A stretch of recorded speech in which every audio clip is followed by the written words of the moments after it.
Hello everybody, it's Free Time here.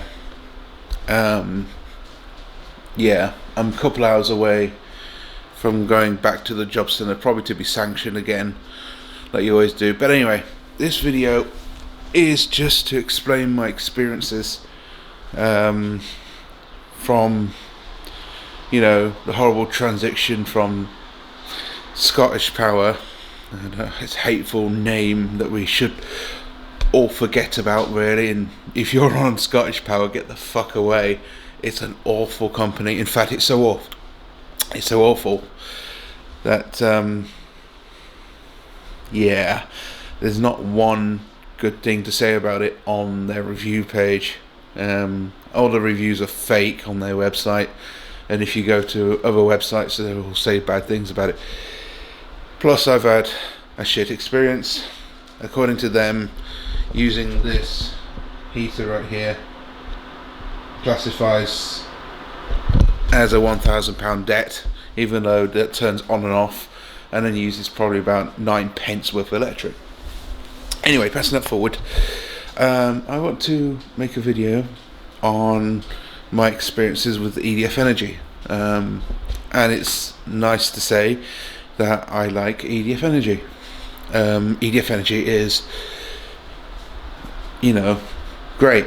I've heard that some people have had some problems with EDF, and that is that the bully boys and all that, but I haven't had that yet because I don't owe them anything proper. The gas is quite low, actually.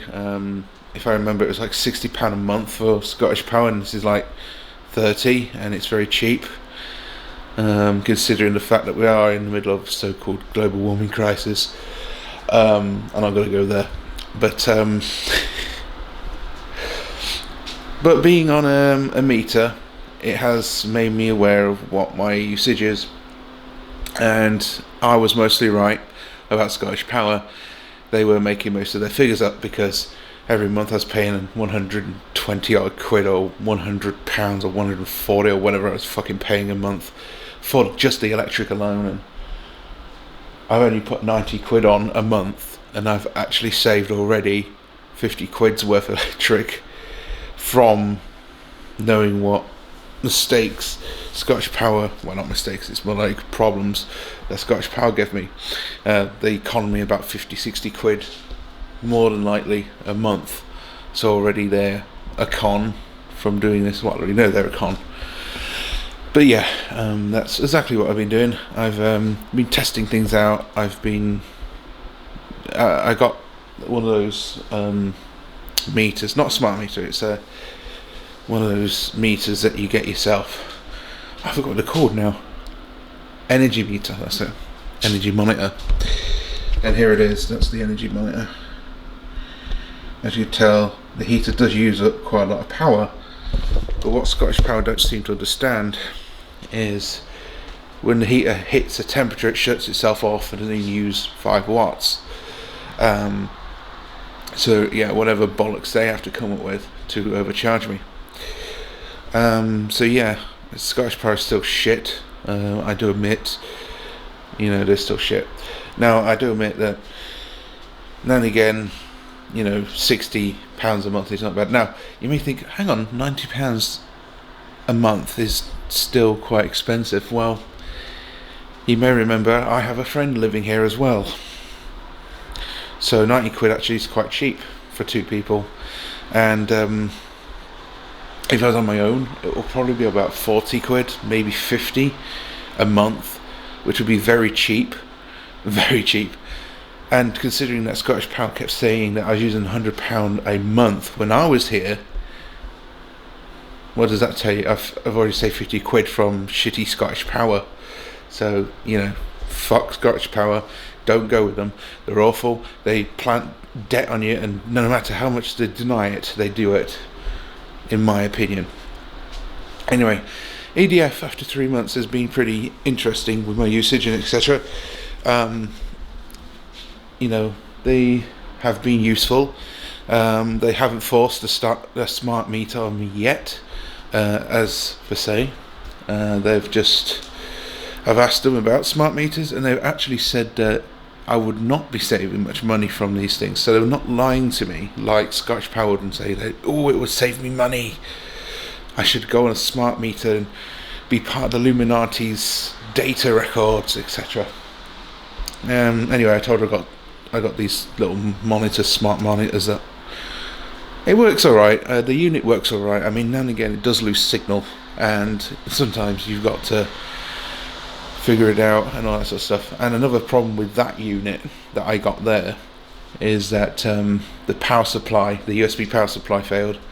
But apart from that, it's an okay unit. I mean, if you live in a house it'll be fine, but if you live in a flat like me, it's not very good.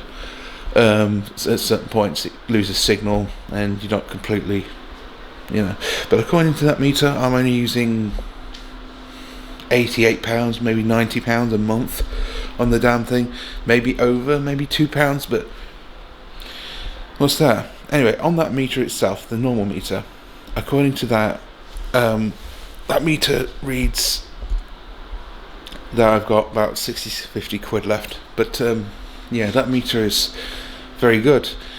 You put 90 quid on and forget about it for a month and it works really well. So yeah, I do recommend EDF Energy.